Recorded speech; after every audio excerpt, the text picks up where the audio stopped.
মাননীয় প্রধানমন্ত্রীর নির্দেশটা খুব স্পষ্ট, সেটা হচ্ছে আমাদের মানে সাশ্রয়ী হতে হবে ব্যয়ের দিক থেকে।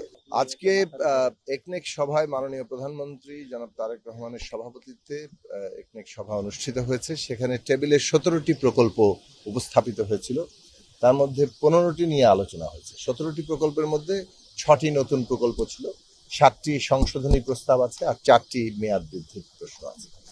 তো এর মধ্যে 15টি আলোচনা হয়েছে এবং কয়েকটি প্রকল্পের শর্ত সাপেক্ষ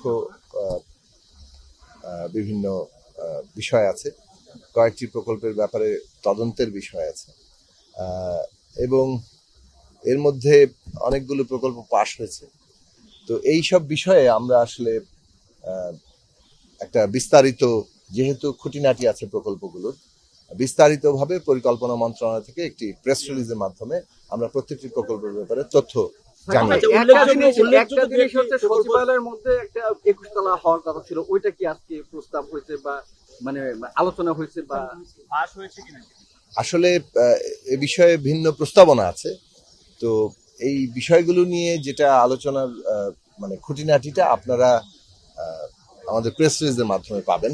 কারণ এখন কোনো প্রকল্প নিয়েই আমাদের তথ্য উপস্থাপনের দিক থেকে কোনো যাতে যথার্থভাবে আমরা তথ্য উপস্থাপন করতে পারি, আমরা প্রেস রিলিজের মাধ্যমে দিয়ে যাবো।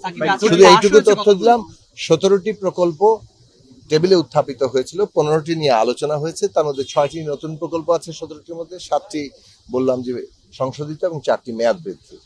তো 15টি প্রকল্পের অধিকাংশই পাশ হয়েছে, কিন্তু শর্ত সাপেক্ষ কিছু বিষয় আছে, কিছু তদন্তের বিষয় আছে এবং পুরো বিষয়টিগুলো নিয়ে বিস্তারিতভাবে আমরা প্রেস রিলিজের মাধ্যমে জানাই।